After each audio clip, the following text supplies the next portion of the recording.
ఈ సినిమా ప్రకృతి గురించి, ప్రకృతి ప్రాధాన్యతలను, అడవుల ప్రాధాన్యతలను తెలిపే సినిమా.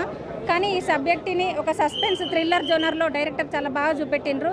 అనసూయని ఒక కొత్త కోణంలో చూపెట్టి చాలా బాగా ఆమె సినిమాకి ప్రాణం పోసిందని చెప్పాలి. జగపత్ బాబుని కూడా చాలా హుందాగా చూపెట్టిండ్రు. ముఖ్యంగా ప్రస్తుత సమాజానికి ఇది చాలా అవసరమైన సినిమా. ప్రతి ఒక్కరూ ఈ సినిమా చూడాల్సిన అవసరం ఉంది.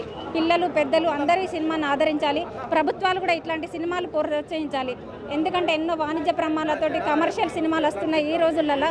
ఇట్లాంటి సందేశాత్మకమైన సినిమాలు రావడం అనేది చాలా తక్కువ. ఇట్లాంటి సినిమాని అందరూ చూడాలని మేము కోరుకుంటున్నాం. Thank you. మీరు సినిమాకి రండి, సినిమాలో థియేటర్కి వచ్చి చూడండి. మేము చేసిన ప్రయత్నాన్ని మీరు అందరూ ఆశీర్వదిస్తున్నందుకు, చూస్తున్నందుకు అందరికీ థ్యాంక్ యూ. సినిమా చాలా బాగుందని అందరూ అంటున్నారు. మీరు కూడా వచ్చి థియేటర్కి వచ్చి చూడండి. ఇదే సినిమా. ఇప్పటివరకు ఇలాంటి సినిమా ఇప్పుడు ఇండియన్ స్క్రీన్ మీద రాలేదు. చాలా కొత్త కథ, సైఫై థ్రిల్లర్ సినిమా. నేచర్ని రిలేట్ చేస్తూ ప్రకృతితో అనుబంధంగా చూసుకున్న సినిమా. కొత్తగా చెప్పినాం కథ. అందరూ చాలా బాగా యాక్ట్ చేశారు. మీరు నిన్న ప్రివ్యూ చూడండి, అందరూ చూసి చాలా బాగుందని అంటున్నారు.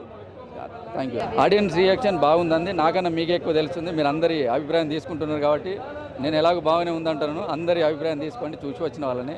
దాన్ని బట్టి మీరు చూసుకోండి. ఇప్పటివరకు ఇలాంటి కథ రాలేదు. చాలా కొత్త కథ. మీ ద్వారా కూడా పబ్లిక్కి తెలియజేసుకుంటూ పబ్లిక్ని థియేటర్కి వచ్చే బాధ్యత మీదే కాబట్టి మీరు ఇలాంటి వరకు మీరు అన్ని చాలా సినిమాలు చూసి ఇంటర్వ్యూ చేసి ఉంటారు. ఇది చాలా కొత్త కథనము. అందరూ బాగుందని చెప్పారు. ఈవెన్ సెన్సార్ బోర్డు వాళ్ళతో సహా నిన్న చూసిన మీడియా మిత్రులందరూ కూడా ప్రివ్యూ చేసినప్పుడు అందరూ చాలా బాగుంది, చాలా కొత్తగా చెప్పారని చెప్పారు. చాలా సస్పెన్స్ క్రియేట్ చేశారని చెప్పారు. అందరు ఆర్టిస్టులు బాగా చేశారని చెప్పారు.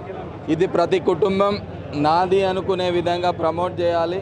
ప్రకృతిని కాపాడే బాధ్యత మన అందరిది. మన అందరం ఏమనుకుంటున్నాం, నాకెందుకులే అని పోతా ఉన్నాం కనుకనే ఈరోజు ఇట్లా ఏదైతే చాలామంది ఈ శ్వాసకోశ సంబంధ వ్యాధులతో చనిపోతూ ఉన్నారు. మరి ప్రకృతిని అంతా ధ్వంసం చేస్తూ ఉన్నాం కనుక దాన్ని కాపాడడానికి మరి ఎవరు ముందుకు రారు, అవేర్నెస్ క్రియేట్ చేయడానికి దాసరి రాజేందర్ రెడ్డి గారు ఎన్నో డబ్బులు ఖర్చు పెట్టి సామాజికంగా సమాజం కోసం మరి మనం అందరం బాగుండాలని మరి సినిమా కంటెంట్ అంతా కూడా ఒక సామాజిక బాధ్యత. ఇది మీరందరూ కూడా మీ కుటుంబాలతో మనం అందరం కూడా బాగుండాలి అంటే రానున్న రోజులలో భావితరాలకు మనం అందించే గిఫ్ట్ కావాలి. ఈ సినిమాను అన్ని కాలేజీలలో, అన్ని స్కూళ్ళల్లో, మరి అన్ని ప్లేస్లలో గవర్నమెంట్ కూడా దీనికి సబ్సిడీలు ఇచ్చి దీన్ని ప్రమోట్ చేయాలని కోరుకుంటూ అందరూ ఈ సినిమా చూసే విధంగా మిమ్మల్ని ప్రత్యేకంగా కోరుతా ఉన్నాం. దీన్ని ఎక్కువ ప్రమోట్ చేయాలి. హీరోలు, ఫైట్లు, లవ్ స్టోరీలు, వందలు వేల సినిమాలు వచ్చినాయి. కానీ సమాజం కోసం, మనందరి కోసం మనందరం బ్రతకాలని, మంచిగా బ్రతకాలని, ఆరోగ్యంగా బ్రతకాలని ఒక సినిమా తీయడం గొప్ప విషయం. దీన్ని ప్రమోట్ చేయాల్సిన బాధ్యత మీ అందరి మీద కూడా ఉంది కనుక దీన్ని ఎక్కువ ప్రమోట్ చేయాలని మీ అందరినీ కోరుతా ఉన్నా.